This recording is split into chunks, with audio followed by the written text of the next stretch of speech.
I am here with Mikey Garcia, guys. Mikey, how you been? I'm good, thank you. Pleasure to see you again. It's been a while. You've been retired. What are you doing these days? Just like this, look.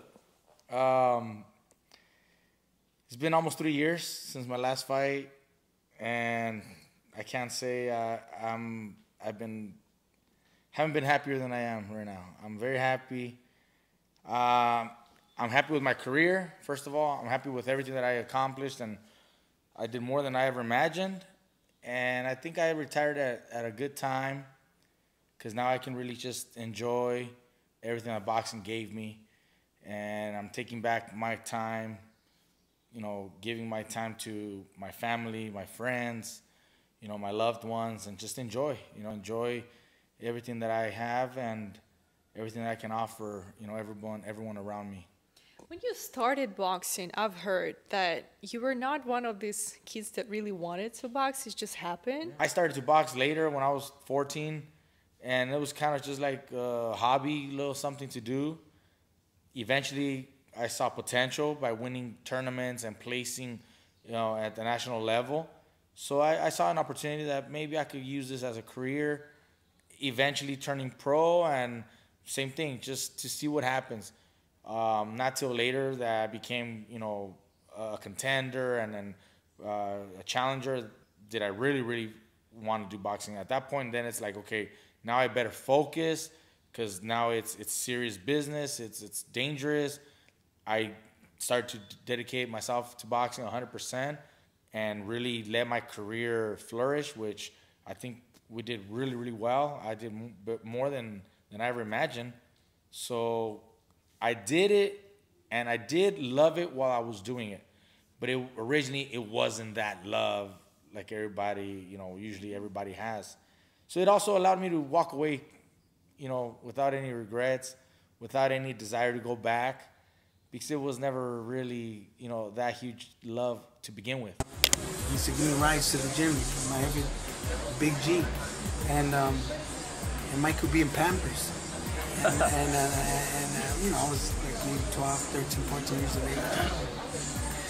And then I said, Mikey, ¿vas a boxear? You gonna box, Mikey? And now look at him. It's like what my jefe says, la sangre nunca miente, but yeah, blood never lies. I did love my career, and I loved all my fans, the support that everybody gave me. I love that. Do I miss that love? Yeah, that will always be missed, because walking out to the arena, hearing thousands of people, you know, cheering you on is one of the greatest feelings I've ever experienced.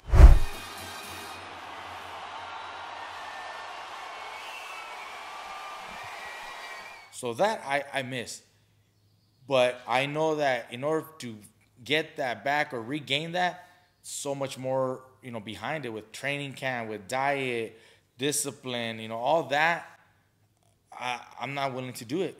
I'm not willing to do it, all that, all over again for that moment. You know, I did it long enough, 42 professional fights in my professional career. I'm happy with that, you know, and all I can say is all those memories will always be with me, you know. I'm not going to lose that. Even though I miss it, they're here, you know. So at the end of the day, you know, I'm just happy with my career, the way it shaped out, and that's just the way it is for me. See this? The white one right here? That's us. We're leaving the channel, Harbor, Marina, going back to Long Beach. How was retirement, Mikey? I love it. I love it. It's chill. It's a lot easier than cutting weight and training, getting up in the morning to run, sparring 12 rounds. That's tough. This is easy. Talking about that time and what you just shared, like you missing fans and all that. When I Google your name, all these pictures come up with young Mikey, yeah. Mikey in a prime. How does it make you feel, like looking at this photo, for example? Well, the first picture pop up. You know, you're looking at photos that were, 10-year-old photos, when I was first world champion, and, a few years after when I was moving up in weight class, especially, from 126 to 130, 135, even up to 140, I mean, that just shows, I accomplished a lot more than I ever imagined. I never saw myself or never dreamt of me achieving what I achieved. I never had that, and I achieved, so much more than even my dad, imagined. So I can only look back and be like, wow, I did do great, for someone that didn't really quite have the love to begin with, or the desire to do it. I mean, I did a lot more, and I mean, it's just memories, going through these, pictures here. It's all memories. I remember every single one of these fights. I'll remember every single one of these fights round by round, because round by round. Do you remember the hardest round? Maybe not the hardest. Maybe something that's like stuck in your mind forever.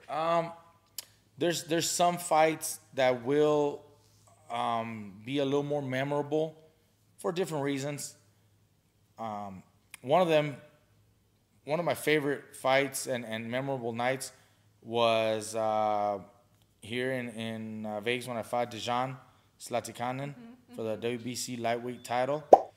Reason for that being special, it was my first shot at a WBC title, a belt that is, world recognized, and my dad always had mentioned the desire to win a WBC world title, with one of his fighters. He had my brother Robert, back in the day, world champion. He was the IBF world champion. He had Fernando Vargas become IBF and WBA world champion at one time, but he missed the opportunities for the WBC. Having the opportunity for me to win that title and do it for my dad, that made that night that much more special.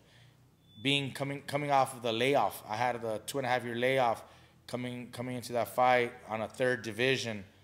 A lot of people had me as the underdog, thinking I won't be able to deliver the way I did in the past, and so on and so forth. So having all those things kind of, doubt me, made me want it that much more. And winning that belt was memorable and nice and special for those reasons. Just winning the title, regaining, championship status, and third division, and on a spectacular knockout victory, which was, highlight reel. I mean, there's nothing better than that, and that's one of the nights that stands out as a memorable, special night. I've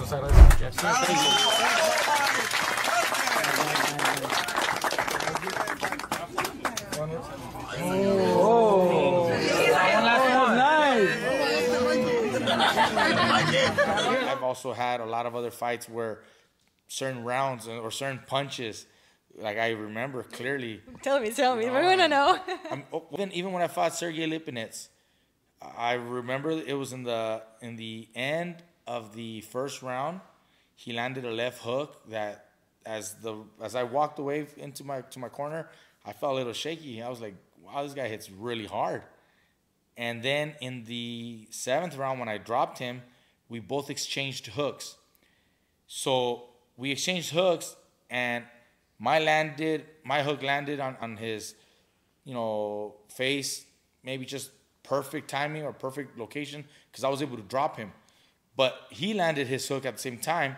As I'm walking away to the neutral corner, I was pretty shook, and I'm like, wow, like, good thing he went down, because who knows, that next right hand, could have dropped me. He was very, very strong. He hit the hardest that I've ever felt. Those two punches were probably the two hardest punches I've ever felt. And like I said, I won't forget those, because they hit hard. Wait, were you sparred other hard punchers? Yeah. But it was like headgear, so it was different. I mean, even early on, I was only like 15, 16 years old when I was sparring some of the professional fighters from that time. The first ones that I sparred that really, woke me up as far as how hard they hit was Edwin Valero and Daniel Ponce de Leon. I was 15 going on 16 when I was sparring them. Just a few rounds, 4 rounds, 6 rounds max. But you could just feel the man's strength, you know, the punches. Edwin Valero hit the hardest of everybody that I've ever faced, including Lipinets. Even though Valero and I were sparring with 14-ounce gloves and headgear, he hit the hardest. It was insane. So I will never forget those sparring sessions. I had to be super careful and super smart not to get hit, not to get caught in an exchange, because everywhere he hit you, well, even if you blocked, you know, the punches, it hurt. Your body, after, you know, 4 rounds, 6 rounds of sparring, your body was in pain. It was literally hurting. And, I mean, I don't know. He was just too strong. And his record speaks for itself. He had a, you know, 21 or 22 KO streak, most all of them in the first round and stuff like that. Like, it's scary how hard he hit. For me, to learn from Pacquiao, you know, kind of to measure me where I stand, you know. I had like, yeah, that was a long time ago. Was he small? Yeah, he was smaller. he was fighting at 130, and we were sparring sometimes up to 8-9 rounds at a time. Really? Yeah. How hard does he hit? He hits hard, but he's back then what I felt the difference was his hand speed. On the inside, he would throw a combination, you know, 5-6 punch combination real fast. So I would try to stand on the outside, kind of like what Morales did the first time, stand on the outside, use his distance. And I sparred like that most of the time. But whenever we were on the inside, it was his hand speed that was the biggest difference. But he still does hit hard. I also sparred Manny Pacquiao for a while, and he hit hard. The very first punch of the very first round, or the very first minute of our sparring session, he comes at me and he throws a straight left hand. Caught me just dead on my chin, my nose. Straight left. That told me right away, okay, it's on. Like, this guy ain't playing. It's not a light sparring. It's real work. And so I had to, you know, turn it up. I had to turn the switch on and, you know, be as sharp as I could be. All these sparring sessions taught me also, you know, a lot. I learned from a lot of the sparring partners and from all these professionals, you know, like Manny and Valero, great world champions. You know, you learn from every single one of them. But as far as boxing, you know, fights, professional fights, you know, 42 professional fights, you know, I had, you know, good nights, bad nights. You learn from everything. But everything is appreciated. Even the losses, you still appreciate the opportunity, the experience of being there and doing it in front of your fans and reaching those levels. It's all good in the end. So talking about losses, and I was there with Errol Spence when you fought Errol Spence. With Errol, I always told everybody, people would ask me, what do you see? What do you see? Well, not that I see anything. I see him very similar to me in the way that he's very methodical, very precise. Nothing of him is flashy, like he doesn't have the fastest hands or the fastest footwork, or nothing stands out. But everything he does is very, very well thought out after and just very technical. Similar in the way that I was fighting. I used to fight very technically, very efficient. But I was willing to go up in weight and challenge him. I wanted to test myself to the max. And what other way than to move up to welterweight and fight the very best? You know, he was holding 2 belts at the time, I think, or whatever. You know, he was the best there. So that's why I chose to do that. But yes, he was very, very technical all night. He beat me to the punch every time. There was obviously the size difference was great, made a difference. But even losing, I was able to defend myself well enough to not get hurt. I was never hurt. I was never in danger or in any moment, you know, worried for my health or anything. I fought 12 rounds. I couldn't do much. That's all you can do. I mean, if you can't do much, what else are you going to do? I tried and couldn't do it. That's all right. Were you at your 100% that night? No, but that's another story. Could it have changed the result? Who knows? I really believed it could have. I really believed. I took the fight for a reason that I believe I could win. I trained very hard. I had training camp. It was one of the best training camps that I had. And then, you know, it just didn't work out. Week of the fight, things happen, and that's just the way it is. Sometimes, you know, you have to go in the ring and you can't cancel the fight. It's too late to postpone the fight. Everything falls on you. So what do? You just go and step inside the ring, hope for the best, and see what happens. See, maybe you get a little luck on your side, and then you're able to pull it off. Unfortunately, that wasn't the case this time. Were you sick? I was sick. I got sick earlier the week, and it's not an excuse, but it's the truth. Like I said, could it have changed the result? Maybe not. Maybe not. Who knows? But I do guarantee that I would have been able to fight a lot better. We got sick out there in Dallas, and I was in the hospital a couple of days before the fight, emergency room, and then the next day again at urgent care. Like, it's just, there's nothing else I could do. All I could do is, you know, get in the ring and see what happens. I didn't even tell my dad. I didn't tell anybody. The only people that knew were Pita and Rafa, because they were staying with me. And then the day of the weigh-in, we told Robert, my brother, and he didn't know. He's like, really? I'm like, yeah, we didn't want to say nothing because I don't want people to know. He's like, well, we're not going to be able to fight well anymore, so just be careful. At that point, you know, what else are you going to do? And it just sucks. It happened in other fights too, but other fights you're able to pull it off. When I fought Lopez, I got pretty sick when I fought Juanma Lopez. And the day of the fight, people couldn't tell because I won easy in 4 rounds. I won. I stopped him in 4 rounds. So people that didn't know that I was sick, they thought I looked great.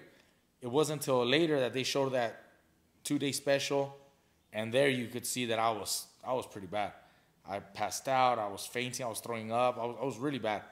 I couldn't see well. I had very blurred vision. My hearing was bad, and that was the day before the fight, you know. And then the day of the fight, I felt a little bit better, and I said, okay, I'll go through it. We'll go in the ring. My dad was very worried for my health. My brother was worried, but you know, I was able to win. And there's other times that, you know, you go in the ring and you have injuries, or even if it's not major injuries, but they're little aches and pains that keep you from delivering 100%. And I can guarantee you most fighters go through that. No one will ever tell you leading up to the fight. Everybody's going to tell you they're 100%. They're the best ever. It's the best camp, the best shape. It's hard to believe. There's probably only a handful of times that you really do go to the fight 100%. Maybe a handful of times. Everything else, every other time, there's always little bits and pieces that somehow are disturbing you a little bit. It could be something simple, like even cutting your nails a little too short, or your shoes late, your new shoes are bothering you a little bit because they're brand new. It could be something small that could affect, you know, somewhat in the ring. I mean, you feel an obligation to your fans. You feel an obligation to the people, the investment, the promoters, the network. So sometimes you just go with it. You just, you know, do the best you can. Like I said, I never rescheduled a fight. Looking back, should I? I mean, maybe I could have, but at the same time, at that moment, it's like, nah, let's just go with it, you know. And it happens a lot. I'm sure it happens with a lot of fighters, including Errol Spence. I don't believe he was 100% when he fought Terence Crawford. I always believed Terence Crawford was a better boxer and he would win. I always thought Terence Crawford would win, but I didn't imagine him winning so dominant. And what started to show me or tell me that maybe Errol was not 100% was the weigh-in. I saw Errol Spence facial expressions and body language during the weigh-in. I like to pay attention to the fighters during the weigh-in. And I saw Errol Spence just out of it. Like, he was way too drawn in his face, like too sucked up. Like, the weight affected him. Lips were too dry. His eyesight was off. Kind of had a glazing eyesight, like just, you know, not focused, not happy or healthy. Whereas Terence was healthy. He looked sharp. He looked good, confident. And Spence didn't look quite like that. Then you look at the video of them in the background, the locker room and all that, even the ring walk. When I saw that, I'm like, oh, Errol's in trouble. Crawford's going to stop him. And sure enough, you start seeing the dominance early on. It was like any punch was hurting Errol Spence with just a jab even. So that tells you right away, or at least tells me, suggests that he was not 100%, but he still went through it. He still went in it. He might not ever tell you what happened or what went through, you know, week of the fight or whatever, but I don't think he was healthy. But it's not an excuse. It's not, you know, an excuse for either one. It's just it happens a lot. But the fighters don't say anything because everybody, all the fans and reporters are quick to judge and claim, oh, it's just an excuse. You're a sore loser, this and that. Boxing's like that. So us fighters will not say anything. I can talk about it now because I ain't fighting. I could care less what someone says. But at the time, you don't want the media to be attacking you. You don't like the media or the fans to turn against you. So fighters stay quiet. But it happens a lot where fighters are not 100%, and it's just the way it is. So do you think if Terence and Errol fight again, it might be different in your opinion? I think Crawford wins, regardless. But I didn't think he would have won that dominant.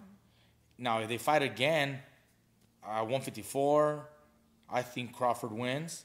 Maybe Spence has a better chance, but I would like to see Spence come back first. After a loss like that, where you took a lot of punishment, you know, it's probably best to have something a little easier before fighting another tough fight like that. I mean, could it change the outcome? Anything could happen. I still feel that Terence Crawford is that much of a better boxer. Talking about Terence Crawford, Tank said that he doesn't have a chin. He said, I got a glass chin. So tell him to come and touch it. At 147? At 147. I'll make 147 for him. I don't know if you can claim that he doesn't have a chin. I've only seen him, you know, rocked for a few seconds. Only 2 times that come to mind, Aegis and also Gamboa. But those are little flash, you know, punches that kind of wobble you. It could happen at any point. I wouldn't claim that to be, you know, a sign of not having a chin, because he's been in it with, you know, top guys too, and he's held his own well. If they were to ever fight, I'm picking Terence. It's hard to go against Terence. You probably should never go against Terence. I always said it. He's probably the very best fighter, most technical and intelligent fighter, and he does everything very well. Left-handed, right-handed. He can switch it up on you. So I'd pick Crawford, especially with the size advantage over Tank. I don't think Tank has the ability to put Terence in trouble. Tank's a lot shorter in height and reach, so I'd have to go with Terence Crawford. I think it was about 8 years ago.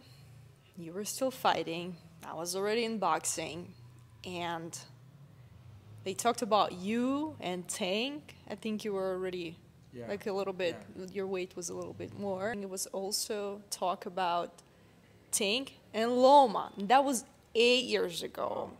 Time flies. Time flies. So now, if you watch Cambosos and Loma, Tank finally agreed. He said, let me handle Frank Martin, and then I'll get to Loma. 8 years later. Isn't it like too late? Well, I wouldn't say it's too late. It's a little later than what everybody else would have liked, you know, and wished it could have happened back then. But after seeing Loma on Saturday night, I think he looked great.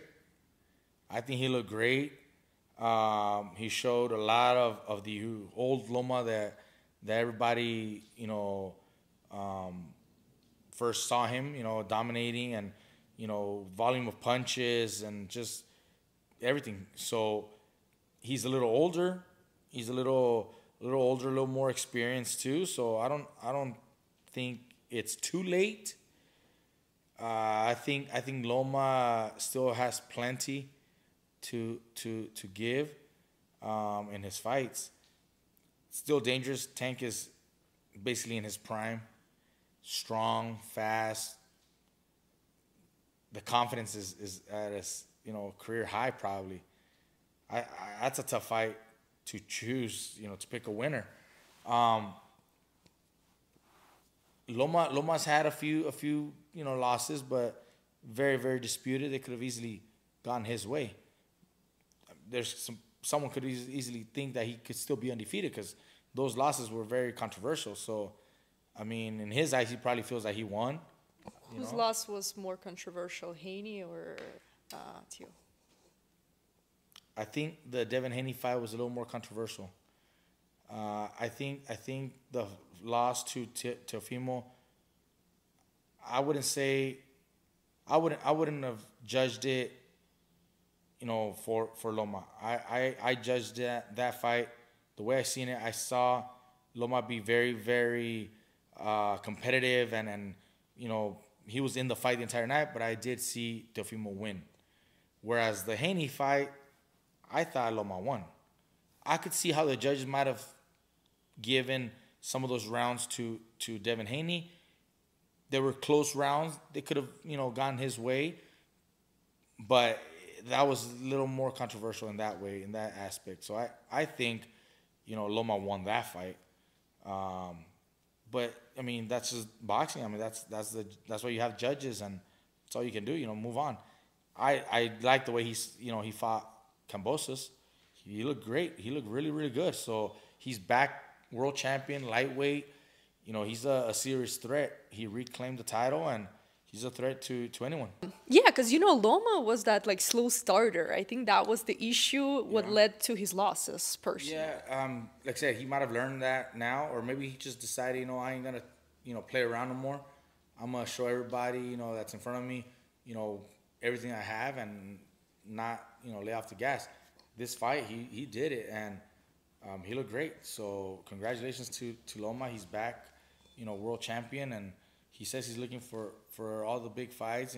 They're talking about Tank, and I don't think it's too late. I think it's perfect timing for him. He's more mature. He learned from his mistakes or from his losses. I mean, he can still deliver. Talking about Tank, and his confidence being at highest right now, I saw him in Vegas for Canelo Munguia. They also had press conference for Gervonta and Martin. So one of the interviews he did with other people, he mentioned that, they had beef before online with Floyd. Yeah. He said, Floyd basically mad because I kind of surpassed him already. I'm at that age, I'm doing better than he was doing at my age. Floyd don't never, he felt as though I'm at that point where as though I passed him. And I'm doing it at a young age. When Floyd was 29, you'll see, bro. Yeah. That deal that I'm talking about? Yeah. Oh, that's a part of the deal. He don't know about that yet. But that's bigger than his deal. So Floyd. Floyd came to your guys' gym. You spent time with Floyd. Yeah. Talking about personalities, what can you say about Floyd and Tank and all that situation and why it's happening? Why is always beef with Floyd? And do you feel like he doesn't want anybody to pass that 50-0 and kind of surpass him? It's almost like self-promoting. They keep, going back and forth. I mean, if Tank and Floyd really had serious beef, I'm sure they know how to get a hold of each other without putting it on social media. You got each other's numbers, or you know where the fuck they live. If you had any real beef, it's almost comical to a certain degree, because there is maybe a little bit of beef or friction, but if you're gonna put it out on social media, then it's not as serious. Floyd seems to always still be trying to be holding attention, through whether it's exhibition matches or some promoting or whatever. He's gonna be constantly on social media to keep his name out there. Tank probably feels like, hey, it's time to let that go. Like, you had your time to shine. Now it's basically right now it's my time. And so that's probably why they keep going back and forth. But like I said, I don't really take much of that serious, because like I said, if they really had real beef, I'm sure Tank has his number, or he knows where he can find Floyd, and vice versa. If you're throwing it on social media, you're doing it for the attention, you're doing it for the media to pick it up and push it out there and keep your name alive. I'm not huge on social media like that to be throwing anything out. Stay quiet, you know. Let them handle whatever they want. But it's self-promoting because it's gonna make everybody tune in, and they're gonna watch Tank fight, and they're gonna keep, you know, talking about Floyd and this and that. And I mean, I guess at the end of the day, it's a win-win situation for them. What was your experience with Floyd? He's with the right trainer, Ryan Garcia. And soon, you know, soon he'll be with the right promoter. I only met him a few times when he came to the gym a couple times. He invited me out to Vegas a few times. But we didn't really get to do real business or negotiate any potential matches. We were there in Vegas for his daughter's birthday one time, and he took me out a few other occasions. But I mean, like I said, it was very, very just mutual, just hanging out. Go watch some boxing fights together. Go to his house and watch some tapes there, you know, stuff like that. I didn't get a chance to negotiate anything, or I started working with Al, and it just worked out for me. But he was around. He was always around the fights, and, you know, showing love, saying hello, you know, inviting us out there. But that's the extent of my you know, knowledge and relationship with him. He always showed me he was pretty cool. It's only when he's got cameras or that he got the media, then it turns to Money Mayweather. if that's not around, if he's like in private, he's actually pretty chill. He was really cool, you know, and he's not trying to show off anything. But you bring the cameras, or you're walking around the casinos, the media, and that's when, you know, it's Money May, you know, and it's a persona, which, you know, all credit to him because it made him who he was. It made him so much, you know, more popular and more liked, and made him all that money. Because other than that, before that, he wasn't, you know, making the money. He wasn't getting the fights. It's not until he switched it around, and good for him because he learned, he found a trick, and he was able to, you know, pull it off. Watching tapes, what did you guys watch at his house? Fights, boxing fights. Yeah. His fight? Some of the old fights. He has a theater, right? Or at least his previous house. I don't know if he still owns the same house. But at the house that I went to, he had a theater, and he put some fights. With, I don't know if you remember James Day Up, the videographer. Maybe. He was in the team. So he also put some fights. And, you know, we're just chilling there. We went to go see some fights at the casino. And when I, you know, went to go eat a couple times with him, dinner. Very, very unique, very special with Floyd about like what he orders and how he eats. He's very he's not gonna eat like food. He was eating like fruit salads and very healthy, which like he shows off the burgers on 24/7 or things of that nature. I don't know if you remember. I remember seeing some of the 24/7 where he's like, you know, at 2 a.m. or 1 a.m. eating a burger and all that. But when I went with him, he was eating super healthy, super clean. Like just like a tea and fruit and like, kind of, you know. And then I asked him, like, hey, like, why do you eat that, you know, over just food? Like, why did you already eat? Or he says, dude, I have the best chef in my house. You know, why would I order anything else, you know, out here at a restaurant when if I really want to eat something, you know, good, I'm gonna have it at home. I have the chef. Out here, I'm just, you know, bringing my friends and, you know, everybody around, his entourage, his friends. I'll take them to eat, but I'm just gonna have some fruit, you know, a little snack. Oh shit, I guess that makes sense. When you have one of the best chefs probably at home, you know, why would you eat anything else, you know? So it was kind of funny in that way. But I mean, he was cool. Like I said, he was cool with all of us. I like to see good fights, real fights. So when I see something that's out there that's YouTube, boxing, you know, celebrities type of shit, I don't watch that because I know it's not real boxing. Jake Paul, Mike Tyson. No, that's not a fight. It's not a fight. Sorry, but it's not a fight. Jake Paul is boxing. He's learning, and he's actually trying to have a career. He's taking advantage of the opportunity, and then, you know, fighting whoever he fights, you know, celebrities to generate more viewerships.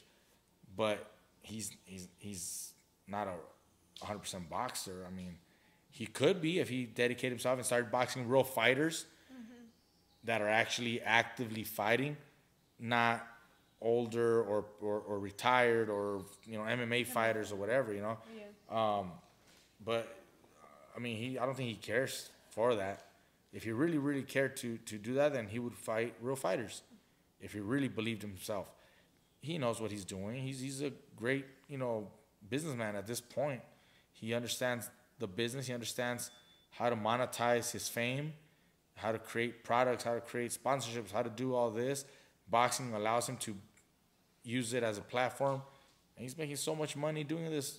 He's got all these fights and kids watching him and all this stuff. I mean, you can't knock him for that. He found a glitch. You know, he found something that works for him. Just how Floyd found, you know, creating that money image made him so much more popular, more money. Well, Jake Paul is doing the same thing. Think about him testing positive for, I think it's called Austrian, and levels. Yeah, look, okay, so that was the greatest victory of his career. I got to give him props to that.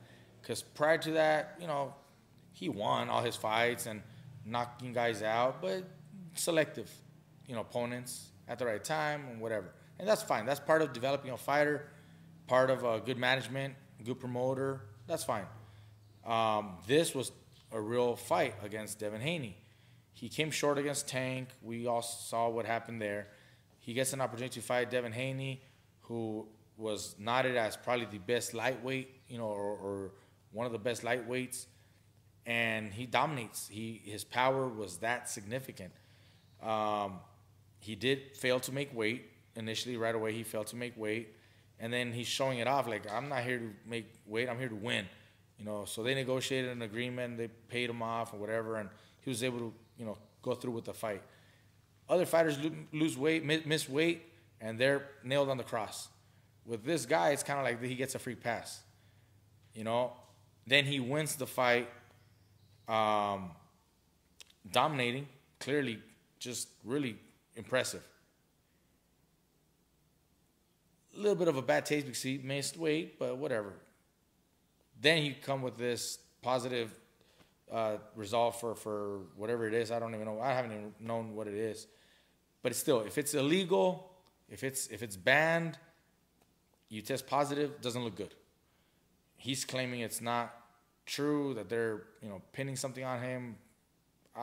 Again, I don't know how much of this is real or not, but if it's one or two samples that test positive, then it's obvious that you did have something in your system. Whether it was intentional or not, who knows? I could also believe that maybe he took something with not even knowing. You might hire a strength trainer and he's giving you supplements and you don't really know what you're taking. You hope that he knows what he's doing, that the strength trainer knows exactly what he's doing and knows what is in those supplements. But it's not like I'm taking that stuff to the lab to test it before I take it. You trust your trainer or whoever it is. And maybe the trainer himself didn't even fucking know. Maybe it's someone that doesn't know what to look for. You know? I don't know. Is it real? Is it not? I mean, the tests don't lie. If it was positive, it's positive. 2 samples, and if they were both positive, then you cannot deny that. How much was taken, when was it taken, and all that, that's still, you know, debatable and you know, unknown. I don't know. Does it change the outcome of the fight? Probably not. Probably not. If Ryan had any chance, it was going to be his power. The better boxer was Devin Haney. Middle of the rounds, Devin Haney was taking control. But once Ryan landed those big shots again, it was all over. You know, Devin Haney couldn't recover, can't take a punch, and Ryan was just, you know, too strong for him that night. So props to him. But to me, it seemed like Devin Haney didn't make any adjustments for 12 rounds.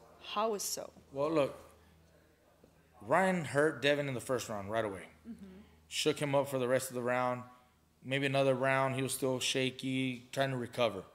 But then after like the 3rd, 4th round, 5th round, 6th round, Devin Haney started to take control. Started jabbing more.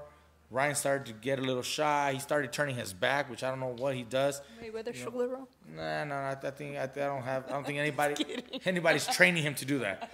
He just doesn't have any other answer to protect himself, probably. I don't know. But it seemed like Devin Haney was actually starting to take over and be in control of the fight. But then I think it was like the 7th round, 8th round, I forget, where Ryan lands another big hook and hurts him. And after that, it was game over. Like, he has no answer. Devin Haney can't really take Ryan's punches. Ryan is constantly just hurting him. There's not much. It's hard for you to make adjustments when you're hurt. Devin Haney was hurt for the remainder of the fight after that 8th round. He kept getting tagged. Even if he tried anything different, all it takes is another left hand or right hand from Ryan, and he's back on the ground or back, hurt. It's almost impossible for him to make adjustments when his body's not answering. His body is shooken up. It's like he was standing right in front of Ryan for 12 rounds, right comfortably for Ryan to land a hook. And Ryan also impressed everybody with that right hand too that he didn't have before. So why there was no like Devin Haney moving around and kind of like creating good distance for him? It was not. I would have also suggested Devin to, like, once he got hurt, say in the 8th round, maybe take the rest of the round or take the following round to recover and clear your mind again, versus trying to fight back. But I think what they thought was, now the fight is very close, we can't give away rounds. So instead of letting your fighter, clear his head and recover, you're going to have to give rounds to do that. They just figured, let's just keep fighting. Maybe we can, continue fighting. Could they have made a mistake? Possibly, but only they know what they're doing, And Devin, like I said, he was still hurt, so it's hard for him to make any serious adjustments when he's hurt. His body's not going to answer. His body's not going to respond. His legs are not there.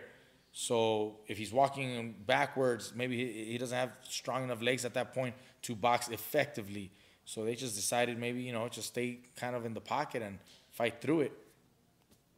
Bad call, possibly, but, that's boxing, Before this doping test came back, not Ryan, not many people wanted to see a rematch. Kind of didn't make sense. Yeah.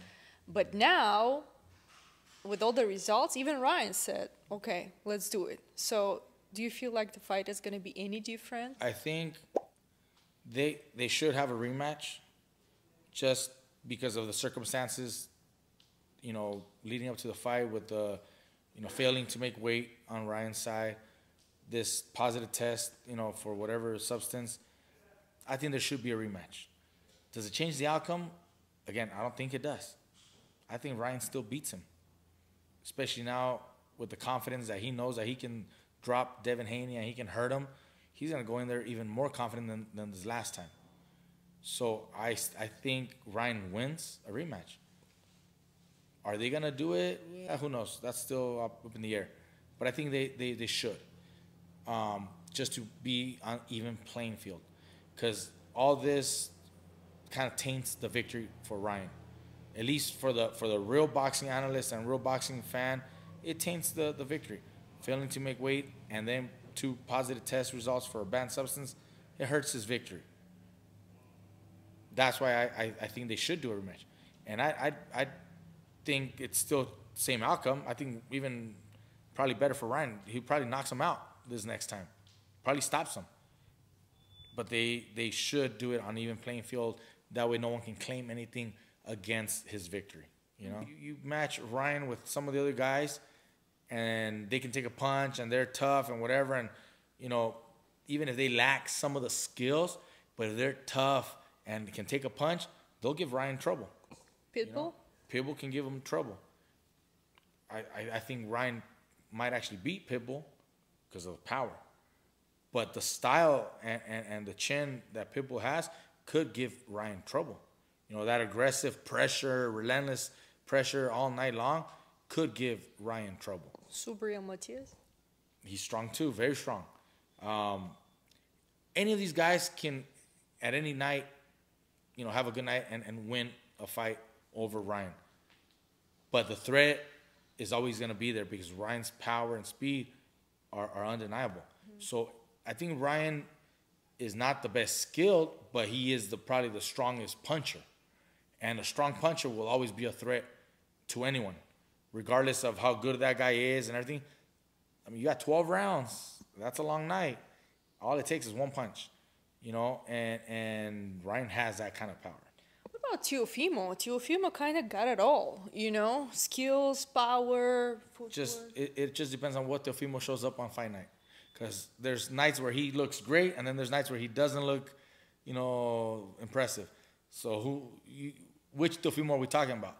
If it's at his best, at his best, yeah, I pick Teo, you know, at his best. But then you might have Teofimo fighting, you know, Sandor Martin, and he doesn't do much. He gets dropped. He looks sloppy. He looks slow. And you fought, you know, Sandor. Yeah. Is he good? He's very elusive. He's difficult, southpaw, defensive, very elusive in that way. So it complicates the fight. He doesn't give a fight. He doesn't give opportunities. He's touching you, hitting you to be safe. He's not really committed to the punches, so it makes it very difficult to catch him. And it was apparent when Teofimo fought him, Teofimo couldn't really corner him. He couldn't find him. And he got countered a couple of times. He got dropped. And so, like I said, depending on what Teofimo shows up, you know, who is it? If it's the Teo that fought, you know, Josh Taylor, fuck. You know, or Josh is Loma, you know, great. But when he fought, again, Sandor, or even this last one, Jermaine Ortiz. You know, it's kind of like, really, Teo? Like, but you feel like Teo had his bad night when he fought Sandor, right? Well, he's had a few bad nights, you know. That's what I'm saying. It's just so it's not like Sandor was able to be too elusive, not letting him. It just depends on what Teofimo shows up. You know, now he had thought or mentioned about retiring, and I had heard he had some, you know, family personal issues going on. So it just depends. Maybe all that shit was, you know, lingering in the back, and it prevented him from, you know, delivering and showcasing everything. So who knows? But like we were talking about Ryan, you know, it just depends who shows up. You got guys that were, you know, fighting Ryan, you know, and someone were giving him a good fight until he get hurt, you know, until he lands that shot. So even when Tank fought him, I always thought Ryan has a chance. That power is undeniable.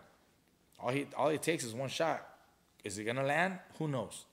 But all it takes is one shot, and things could change. Never got there. Tank was able to drop him in the second round and put a little more pressure, and eventually stopped him a few rounds later. But who knows if Ryan had landed one of those shots, who knows what could have happened. If you look at those pictures, he was dehydrated, skinny, whereas with Devin, he was, you know, he didn't even make weight, which I don't know rematch at what weight they're gonna do. Ryan said he cannot make 140, so is it gonna be 143 again, or is it gonna be like 147? So do you feel if Ryan fights Tank again and he won't be dehydrated like that, do you think it's gonna be any different, or is it only a matter of Ryan, like, you know, Tank looking somewhere for 1 second and, you know, Ryan catching him? Is that... Look, I think when Ryan fought Tank, they agreed on a 136.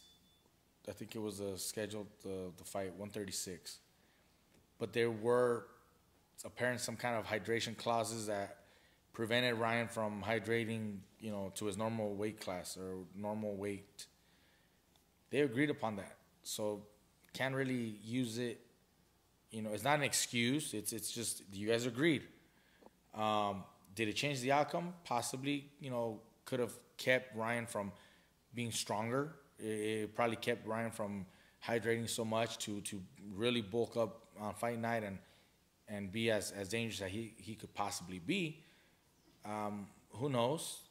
Until we see a rematch, you know, we may be able to see that, but I don't think that happens. I think they said Devin was even bigger than Ryan on that night, even though they didn't have any. I mean, look, I moved up in weight class. All right, I never put any hydration clauses on anybody or tried to. I figured if I'm up in weight class, I better be prepared to fight him at his natural weight class, and so be it. You know, all this stuff. That's, like I said, some can pull it off. Some say, you know, they negotiate and they can stipulate certain weight classes or hydrations and all that, it's not for me. I never did it. But if they agreed upon it, then go through it, deliver. Now, not making weight, not having hydration clause or whatever, every fight is a little different. Every fighter has different motives. Haney agreed, on 140. Ryan comes in heavy, but they negotiate.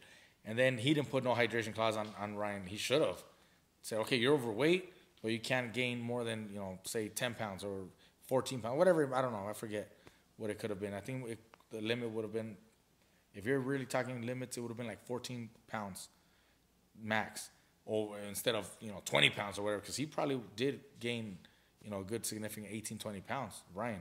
Mm-hmm. But Haney did too. Mm-hmm. So could you knock him for that? Not really.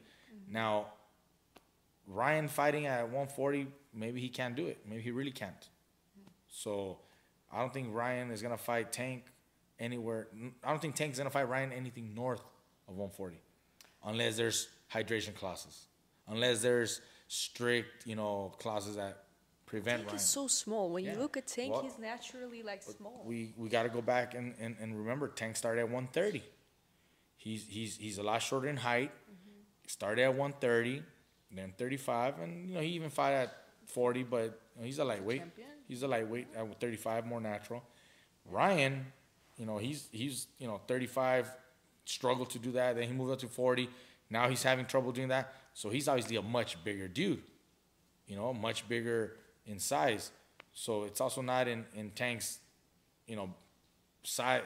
favorite to move up and cater to Ryan. Mm-hmm. I don't need to. Plus, I already beat you. Mm-hmm. If you want to come down, we can do it at this weight class. Mm-hmm. That's it's hard to say what should be done or what can be done until we see it and stuff. So, but let's go back to Ryan and weight classes. He cannot make 140, and he doesn't hesitate to call out 154 champion Fundora, which is 6 foot. Yeah. What do you think? Stylistically, how do you fight such a tall guy? And can Ryan knock him out? Ryan is also pretty tall. Not Fundora height, but no. But he's got height. He's like 5'10" or 5'11" or something like that, maybe. I don't know. But Fundora is like 6'2" or something. 6'6". He's like 6'6". He's huge. I mean, look, Ryan's power and Fundora getting knocked out a couple fights ago gives him a chance. You just never know. He's got the kind of power, and against a guy that was previously knocked out, he's got a chance. Now, Ryan fighting Fundora, could it happen? Maybe. I don't know. I mean, he's willing to call anybody at this point because he's Spence. He's a huge name right now. Spence, another name that I heard recently. I mean, and again, Spence coming off of a big, loss to Crawford. Maybe they see, Ryan's team seeing an opportunity. Like, dude, we can Ryan's team, Derek James. We can knock him out. And get back against Spence. Because they had a falling out. So all that stuff, pushes in that direction. But again, you're picking the right opponents that have, maybe bad chins or coming off of a knockout loss.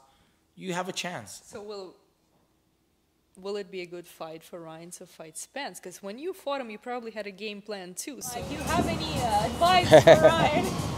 Yeah, he's got that left hook, man. Use it. He's got the speed and power. Use it. That's what you got to do. Spence is not even that big. He's like a little taller. But he's a little taller. Ryan's tall too, so it's not that different. Size. Yeah, it's not a big difference.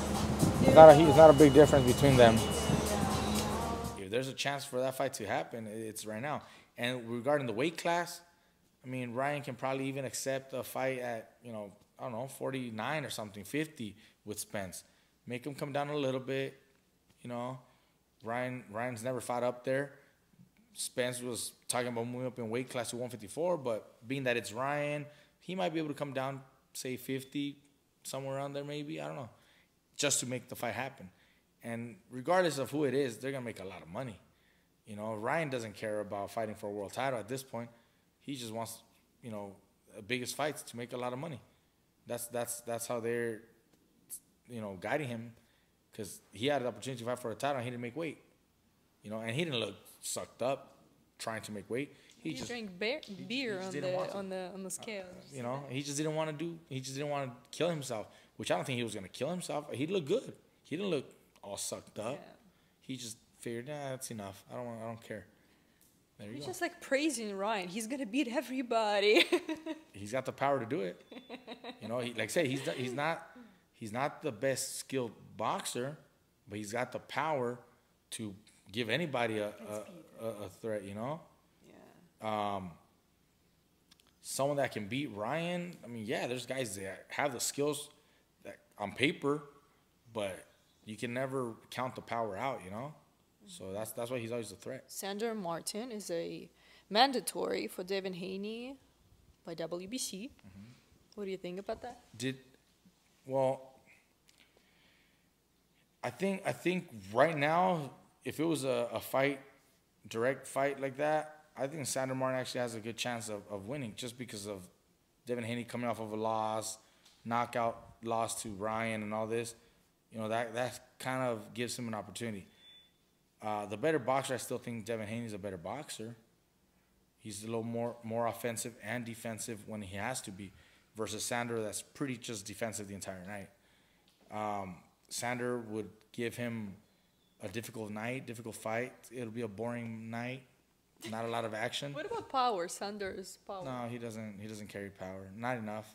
I mean, now with Devin Haney coming off of a loss, who knows how his chin holds up? He might not be able to take a punch at this point, because a lot of fighters, once they get hurt bad, it's difficult for them to take a punch.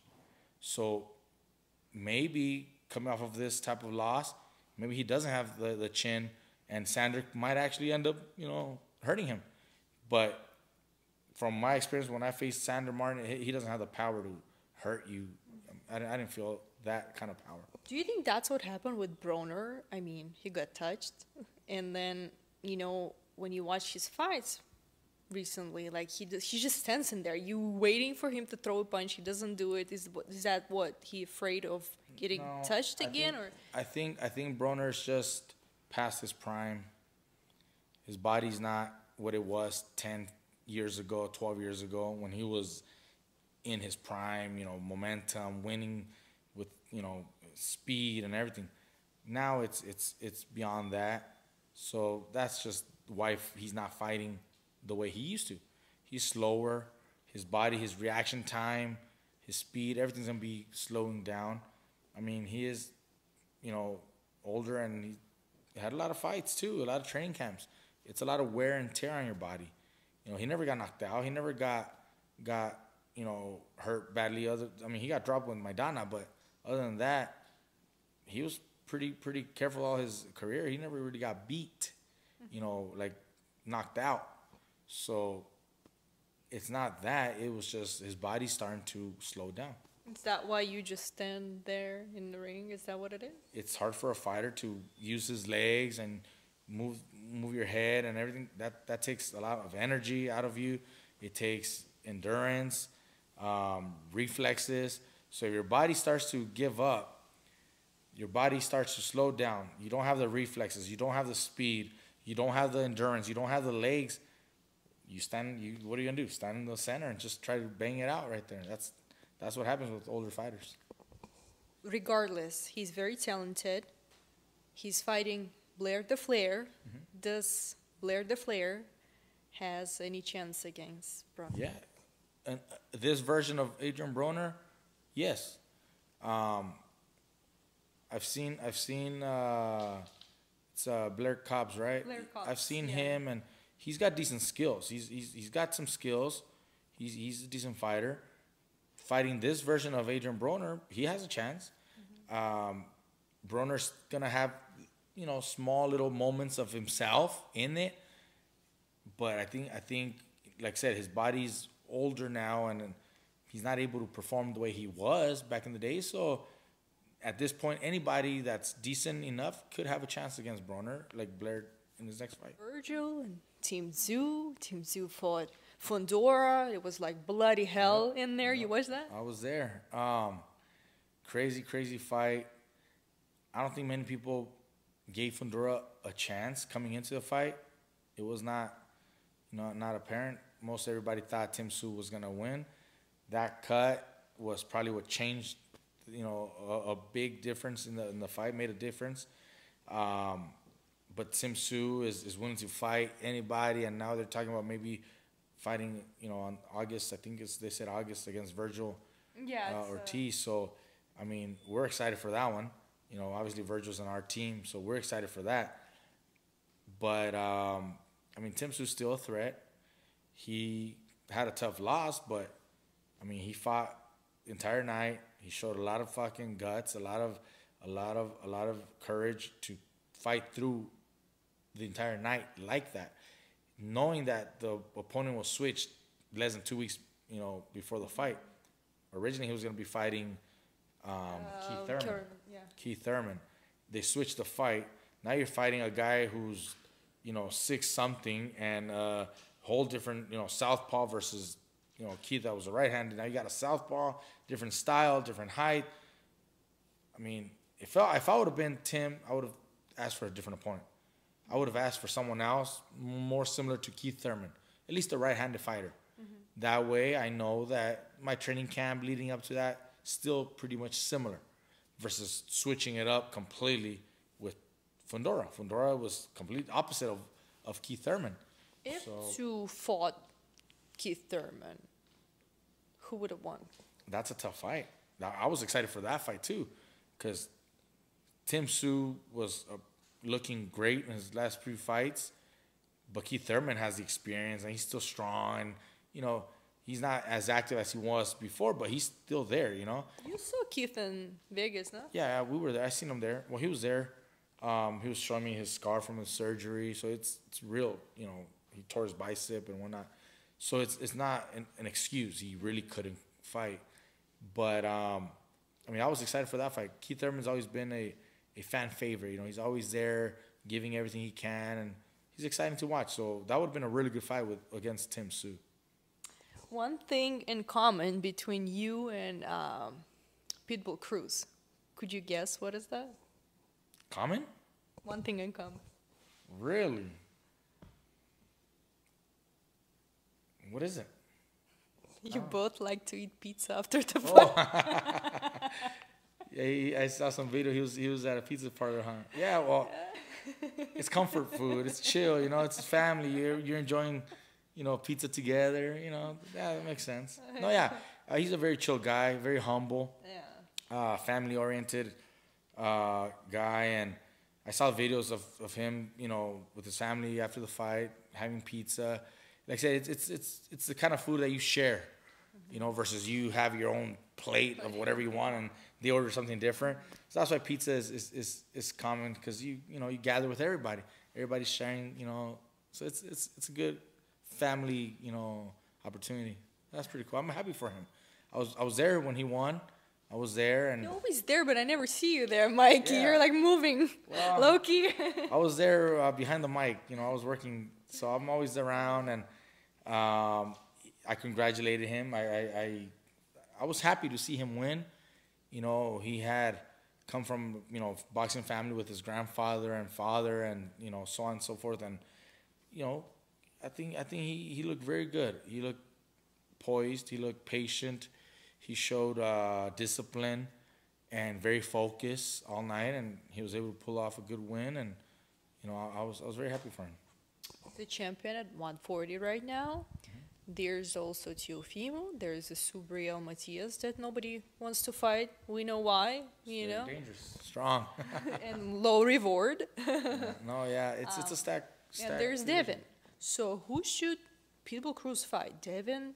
Stylistically, let's break it down. Pitbull versus Devin, Pitbull versus Tszyu. I think Pitbull will be fighting other opponents that will potentially lead up to a mega fight with Tank.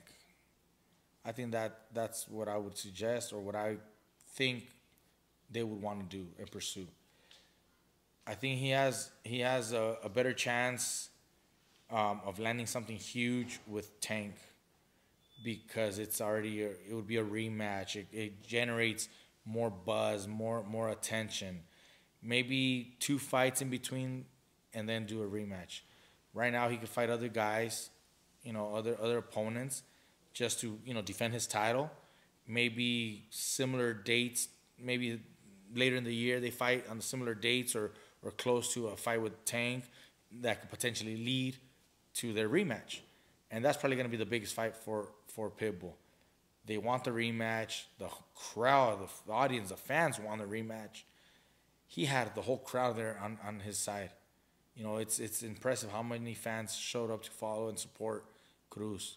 So that can only tell me that a rematch would be huge. You're talking millions and millions of dollars. And that's probably the direction I would think they're going to go. Could he fight all these other guys? Sure, he can fight, you know, Devin Haney and whoever, but I don't think that does enough like a rematch with Tank. You know, people criticize Tank for not fighting big names, I guess, that they wanted, for his resumes not being impressive. But then you look at someone like Pitbull that nobody knew, thought it's going to be just like a cakewalk, you know, and then look what happened. Cruz is the guy right now, and... No, look, with Tank, they've also been very selective of the opponents. That's part of management and promotion, development. So they've taken their time. They've taken the right, you know, approach to each individual opponent. Very selective. But they've done a good job, a great job, because Tank is, you know, one of the biggest names, one of the biggest draws in boxing, champion already in 3 divisions, you know. So he's shown the abilities and the skills. Fans and media will always want to see the biggest fights and claim to fight. You know, you want to fight the best champions all the time, but there's also business behind it. That's why there's 4 different belts. That's why there's rankings of 10 contenders, and you do what you got to do to navigate through that. If you're trying to fight champion after champion after champion, not every promoter is going to be willing to give you just champions. Everybody's got their own champion or their own agendas, their own plans. So it's hard to match up those fights that everybody wants to see. But eventually, sometimes, once in a while, you do get them. And that's when everybody should just be happy to be able to see them. All right. And my last question will be, Mikey, what is one thing people don't know about you? One thing people don't know about me? Oh, man. I mean, I don't know if they know. I mean, I'm pretty open with everybody, but fun fact, I'm colorblind. A lot of people never knew that all my career. Wait, what colors don't you see? I see all the colors, but if you test me, like on a test, I fail every single color. Why? It's just, I don't know, it's weird, but I see colors, and I can tell you all the colors. However, when you test me, like I'm trying to figure out what I can show you, but I'm on the test. I've taken the test obviously for my eyesight for boxing all the time, and always all the eye doctors always told me I had, you know, perfect vision, 20/20 vision, like really really good eyesight. But whenever they test me for the color blind test, I fail, and usually it's like people usually that have it usually fail like red and like browns or greens. No, I fail every single color. Talk about every color, and I'll fail every single color on the test. I see color. Sometimes I'll mistake colors because that's just my eyesight or whatever. My brain like right here works like that. Yeah, I mean, it just happens. But on the test, I'll fail every single color. It's crazy. That's crazy. That is crazy. That is crazy. Fun fact. All right. Well, I think we're done for the interview. Thank you so much for your time. We can turn this off.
go. Here you go, Mikey. Mikey next to his yacht. All right, cool. Thank you.